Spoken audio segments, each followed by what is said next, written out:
Welcome to the Fit Dad Nation podcast, forging strong fathers and raising a stronger generation. It's time to get up or shut up with your host, Steve Roy.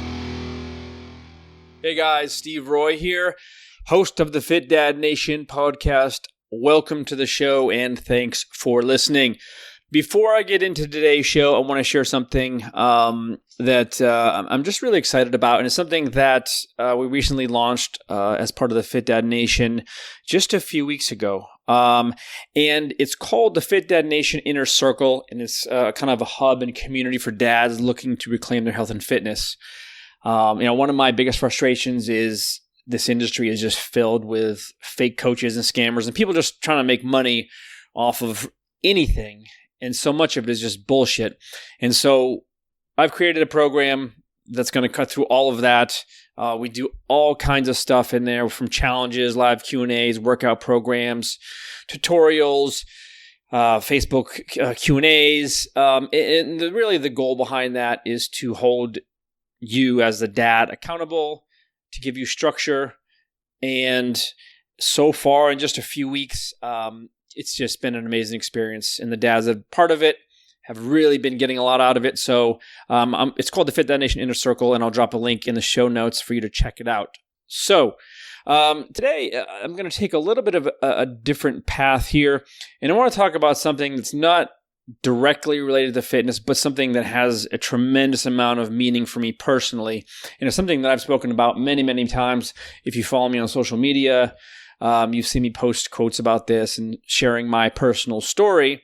And so it's about working in a job or a career that you dislike. Now, I'm just going to share a backstory for you right now. So when I turned 30, I was living in Denver, Colorado. I was waiting tables at the Hard Rock Cafe, and I turned 30, and I was like, literally, I was at my apartment by myself, and I'm thinking, I'm 30 years old. Like, what the fuck am I still doing waiting tables? I've been doing it forever, 13 years.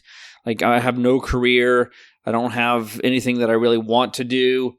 And I'm like, I just don't want to be like this career bartender or waiter. So I had like this epiphany, and I started making phone calls through a really bizarre turn of events, through a friend of a friend of a friend, or a fiance of a friend. I ended up getting an interview on the other side of the country in Maryland. And so I said, you know what? I can't live this life anymore. And I flew to Maryland. I moved out there, interviewed, didn't get the job. But it was a friend's fiance who ended up calling me and saying, hey man, I know you just interviewed for this job and I want to give you a shot. Let's chat. And so this was in the finance field. So keep in mind, I had zero experience in finance, none, like literally nothing. I didn't know what a stock or a bond was, but I knew that it sounded cool. Stockbroker, it sounded like I can make a bunch of money. It was prestigious. I'd get to wear a suit and work in a fancy office building. And so that was basically how I decided to go into finance. And so anyway, I ended up meeting with this guy. We hit it off. He was a really good guy, and he gave me a shot. And I still remember showing up to our interview. I was wearing this olive green double-breasted suit that was too small for me because I had no other suits. But, he didn't judge me, and he hired me. And I think he paid me $40,000 a year to start. And basically, I was given a desk and 3 months to study for the Series 7 exam, which I passed. And this kind of started my next over a decade. I think it was about 11 and a half years in total that I worked in finance. So I spent 11 and a half years. I worked for 4 different companies, brokerage firms, got a bunch of licenses, designations, all that kind of stuff. And so from literally probably 6 months on after getting hired, maybe a little bit longer, for the rest of that time, a good 10 years, I hated it. I mean, I fucking hated it. And when I took my third job, it was miserable. I was driving an hour and a half, 2 to 2 hours each way to sit in a Merrill Lynch office staring at a computer screen in a cubicle doing work I hated. And it was just horrible. And so what I did was I decided that, I wasn't going to just sit around and let my life be swept away, and I was going to end up sitting in this cubicle for the rest of my life, because life's too short. Life is too short for that. So I started a blog, and I knew nothing about blogging, but I knew that a lot of these online entrepreneurs that I was reading about had what I wanted, and that was freedom over their schedule and freedom over their time. I didn't need to be a millionaire. I didn't set out to be a millionaire. I just wanted to have freedom. I didn't want to be trapped doing something I really hated. So started the website, and it took off. I started writing every day. Ended up spending probably 20 hours a week writing, editing. I started actually this really low budget podcast, which I listen to once in a while now, and it was terrible, but I just wanted to get my way out of there. And so, I actually went back today, and I was reading through this site, and I read something, and I posted this on January 28th, 2011. And it says, as I sit here staring at my computer screen for the 8th straight hour while thinking of ways to kill myself, I have to ask myself, what am I doing here? Why do I continue to torture myself every Monday through Friday? And most importantly, when is it going to end? So I was in a pretty dark place. Obviously, I wasn't ever thinking about killing myself, really. But that's the mentality I had. I was so down, and I really didn't see a way out. And so some of you listening here probably can understand or resonate with what I'm saying is you feel trapped. You feel trapped in a job or a career that you don't like, that's unfulfilling.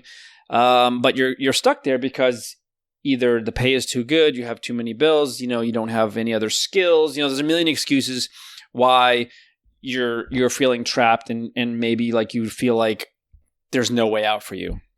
So I can tell you straight up, my job was sucking the life out of me, and I felt completely trapped and almost hopeless. And I tell you, that's a recipe for a stress-induced heart attack. I mean, seriously. So here's what I want to talk about today. It's why it's so important to find something that you love to do and then actually do it.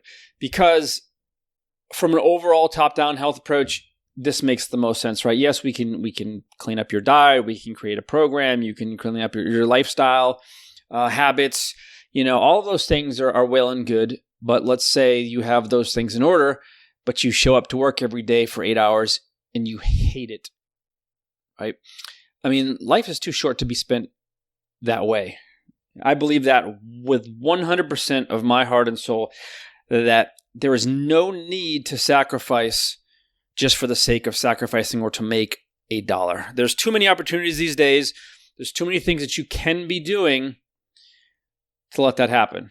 So I'm going to do my best to share my story and to, hopefully inspire you to at least look at something else if you're someone that is, listening to me right now and saying, oh my God, that's me. I mean, that's it. So I want to share a few things.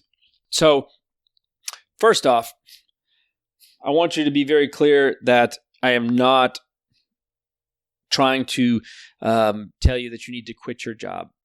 All right. Don't get that confused with what I'm saying. You have obligations, you have kids, you have bills, mortgage, car payments, all that stuff. You can't just quit your job. I mean, that's idiotic. But what I am saying is there is a way out. And I'm going to tell you that I found that way out, and it took me a long time. So when I decided to go into online business in the fitness space, I read a book called So Good They Can't Ignore You. It's by Cal Newport. He's actually somebody I'm trying to get on my calendar for a podcast interview. So the principle of the book kind of hit me right between the eyes, and it was, passion isn't enough. You can't just be passionate about something and then just go out and make it your life's work. Does that happen? Sure, of course. But in all reality, it makes 100 times more sense not only to find your passion, but to combine that with something that you're actually good at, like really, really good at. So in my example, I took my passion for helping people. So that's where I get my most fulfillment. My desire to work on my own terms, and then my 15 years of experience as a fitness coach before I even started that business. So if I wanted to start teaching guitar, which sounds pretty cool to me, could I do it? Probably. Could I make a living? Maybe. But here's the problem. I have zero musical talent. None.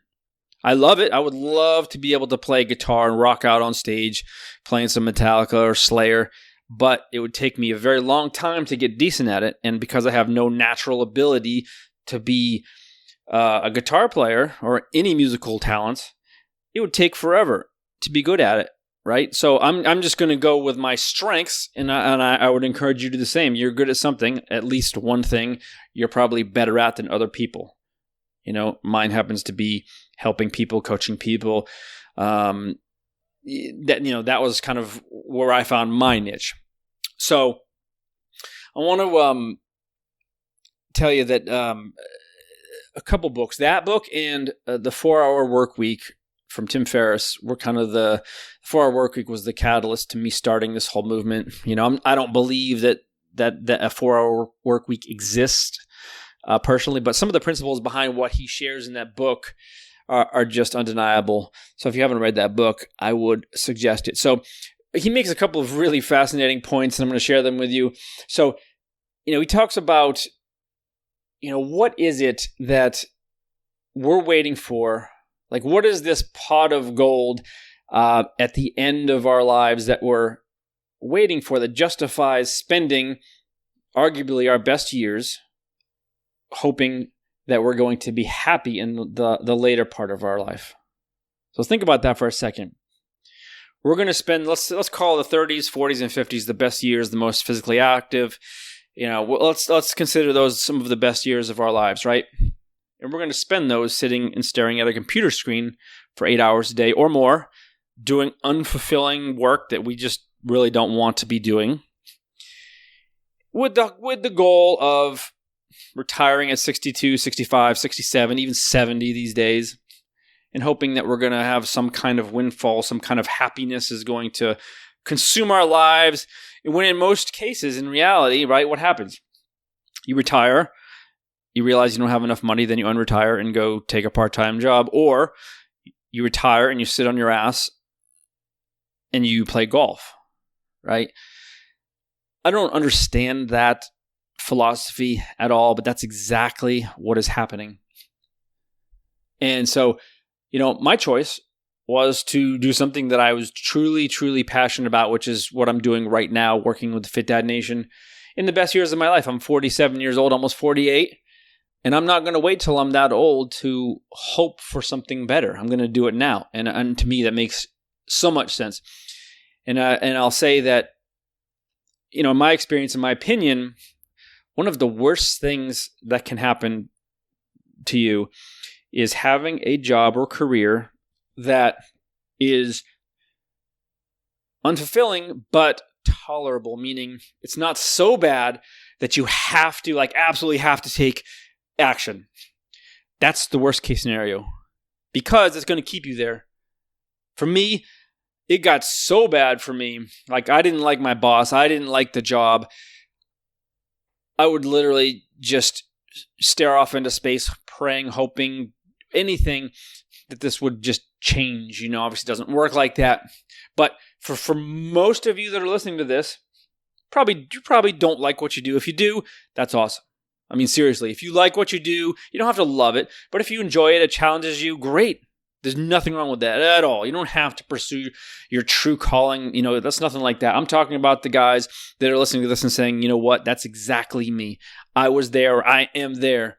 And so you have to find a place where you have to take action. Otherwise, like I just said, you're literally going to just be like, you're going to justify it. Oh, it's not too bad. Well, I guess, it's been better this month. Or you're going to constantly procrastinate, make excuses. And I'm telling you right now, putting it off for a week, a month is going to turn into a year or a decade, because that's just how it goes. It goes that fast. And so that's the place you don't want to be. So I believe that you don't and I don't. We don't need to suffer or sacrifice happiness just because that's what society tells us, right? Society has taught us that we need to go to school, right? Get good grades, get into college, get good grades, get a job, start at the bottom of some corporate ladder, and spend our entire lives, 30 to 40 years, working our way up this ladder to retire with a gold watch, hopefully some savings, who knows with the market and, with the different crashes and, pensions are going by the wayside and there's, very few left. And that's the scary thing. And so that's what society has, and they still are teaching that. I think it's completely backwards. Personally, I think it's ridiculous to spend your entire life working up that corporate ladder, building somebody else's dream, building somebody else's business. That's a massive sacrifice. I mean, you're literally gambling with your life, with your time, and there's no sacrifice worth that. There really isn't. And if you want something different, you can't listen to society. They don't know what the fuck they're talking about. Okay, most people are miserable, right? Look, I mean, I live not too far from Washington, D.C., so traffic is horrible, one of the worst in the country, maybe in the top 3. You go out any morning or even any evening into traffic, and what do you see? Besides, obviously, people staring at their phones and not the road, you see people, they look miserable, right? They're just literally grinding out another day of their life. And that's how I felt when I was working in finance. I literally would feel like I just wasted 8 hours of my life, right? I entered some numbers in a spreadsheet. We printed some portfolios. We did a couple reviews. We talked to a few clients. But to me, it meant nothing. Like there was no meaning behind it. And I felt like my life was being sucked out of me. So I still look back and say, I spent 11 and a half years doing something that took up a large block of my life. And I'll never get that back, which is why I took massive action, and really reinvented myself. Not only did I end up getting divorced, but I left my job shortly thereafter, maybe 9 or 10 months later, to go work in a small gym. And from that gym, I branched out and started my own business online after that. So, but yeah, I mean, seriously, it took me 5 years from the day that I started my website until the day I launched my online business. It was 5 years. And I'm not saying that it's going to take you that long. It may take you longer, but I know a lot of people that have done it in much less time. People that are better at that than me. I mean, you can make as much as you want, happen as quickly as you want. I just happen to suck at marketing. And so my learning curve has been steep. So anyway, hopefully you're still with me at this point, because I mean, I can't tell you how strongly I feel about this, because I've just lived through it, and I see guys, I've spoken to so many guys that have just been there, and they're in that spot where they're desperate for change. I mean, desperate for change, but they don't know what to do, how to do it. If they can do it, there's fear. They have a spouse that's not supportive. There's so many things, so many barriers. And, this podcast isn't to tell you, here's a 7-step plan to launch your own online business and make your first $1 million. No, that's not it. It's just to inspire you to do some kind of research, look a little bit deeper than what you normally would, and try to figure out what it is that you could be doing and what it is that you want to be doing. Because I honestly believe, and I've seen it hold true many, many times, that whatever you have a passion for, you can make work. And like I said, it's going to make it 100 times better if you're actually good at this thing as well. And you are good at things. There are certain things that you're probably really, really good at. But if you don't have a passion for what you're doing, and you do have a passion, take a look at it. How can you turn that into something else, right? Is there a way to turn, your passion for running triathlons into a business? Yes, of course. Is there a business behind playing video games? of course. I mean, you see it, that's blown up. I mean, who would have thought that people would make, hundreds of thousands of millions of dollars playing video games? I mean, just look at Twitch. People are making money hand over fist, and people are just watching other people play video games. I mean, it's crazy. So anything, whether you like, planting flowers or working out in the garden, anything really can be turned into a business. And, I'll tell you a quick story. When I worked in finance, we had a client, and she had a lot of money, and we had her as a client for years. And I remember she was always cutting corners. She didn't want to spend any money because she had this master plan. When she retired, and she had a significant chunk of change. When she retired, she was going to travel the world. She had, all of this planned out with her and her husband. And she was, I want to say 64 or 65 when she finally walked away from her company. I even can't remember the company, but it might have even been the government. And within a month, I got a phone call. It was just about a month that she died. And I honestly don't remember what it was from. I think she had some kind of, I think it was a heart attack or something. But so she spent her whole life scrimping and saving and preparing for this retirement, and she didn't get to enjoy it at all. She died. And so, I thought about that, and I was like, that's how people live, right? We live, we save. We're hoping, that when we're older, we'll have this big nest egg, but it rarely works out that way. Just look at the stats. I'm not going to tell you all the stats, but they're staggering. The vast majority of us are going to be dependent on our families and Social Security when we retire, and that's just a fact. I've seen it in my own family. I read about it constantly. It's just what it's going to be. And so waiting for that time and pushing it back is insane to me. It's insane. So think about yourself. You're at the office. How do you get through your day when you don't like your job, right? You just put your head down, you do the work, but what else, right? You drink 1, 2, 10 cups of coffee. You're eating sugar throughout the day. You're eating, processed carbs, energy drinks, prescription drugs. All of those things are a big part of how people make it through their day. Obviously, I don't have to tell you that's extremely unhealthy.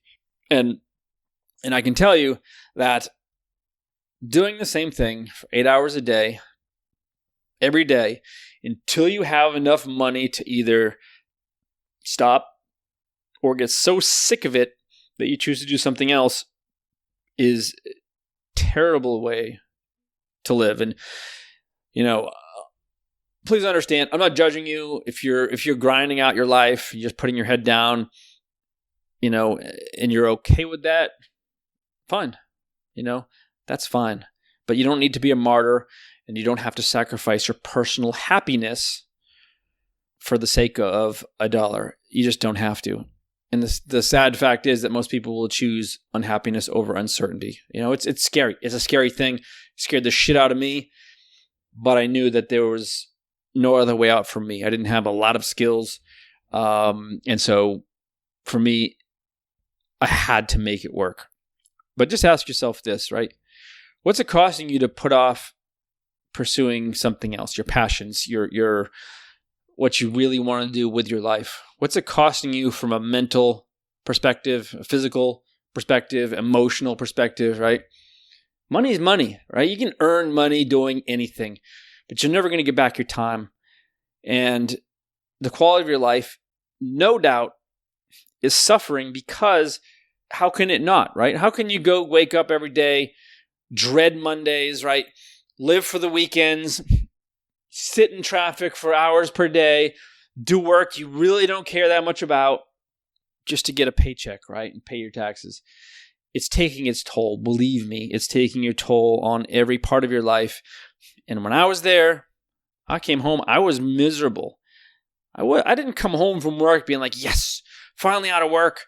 I was just dead inside. Like I was emotionally dead because I was like, damn, this is my life. Like I got to do this for the rest of my life. Like this scares the hell out of me.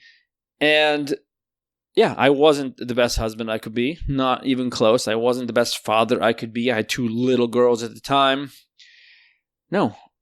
And when I changed that, right, after my divorce and after changing my career and after doing work that I love and actually feeling honestly good, like waking up and feeling good about what I'm doing, man, my energy went through the roof. My outlook on life went through the roof. My relationship with my girls is better than it's ever been by far. I'm so much more engaged. You can't even compare it. And I'm not trying to rub this in your face at all, because some of you are like, oh, fuck him. He's just, he gets to do this. And, there's no way I could ever do that because I have this and this and this. And I had those things too. And I'm telling you, and I promise you, it's possible. And so what you have to do first, figure out if you don't know what you're passionate about, if you don't really know what's, I won't call it your life's work or your life's calling. I mean, it's kind of foo-foo-y, but there's something that gets you up, something that you'd be doing for free, whether it's hunting, fishing, camping, building shit in your shed, whatever. If you love it, like you just love doing it, and you could do it all day long, time flies when you do it. Why? Ask yourself why can't that be something you do for a living? Seriously. Like what's stopping you? I mean, you go on YouTube, you see people making money hand over fist doing the dumbest shit. I mean, there is a market for everything, literally everything. I don't even know how I stumbled on this. And I watched this video the other day about this really dorky dude making a living at Magic the Gathering, that card game. Like we're talking hundreds of thousands of views, likes, people commenting. That's obviously a niche market, but there's people making money doing that. So use your skills. I mean, it's crazy to me. So anyway, enough about that. So, if nothing else, I want you to just walk away from this, just with a couple things, right? So please remember, someday, when you say I'll do it someday, I'll do it tomorrow, that's a disease, and that's going to suck the life right from you, because procrastination is going to come back and haunt you. So what I'm telling you is, if you listen to this right now and you're like, man, he's making so much sense right now, do something about it. I'm happy to chat with you. You shoot me an email, steve@fitdeadnation.com. I'll share my experience. I've written extensively about this on my original website. This has nothing to do with the Fit Dad Nation. And so, yeah, I mean, I still get email. I haven't written for that website in years, and I still get emails. Still, probably one a week. Still sharing. Your writing hit me so hard, and how can I make a change, or what should I do to get started? And it's extremely powerful stuff. And so, first, realize that you have to make a change. Okay. Once you realize you have to make a change, take a step. Take one step. Figure out what it is you want to do. If you have no idea, do some research. I used to spend my lunch hours at the library. I worked right by a library. So I'd go to the library and I would find books like what color is what color is your parachute, or whatever, something like that.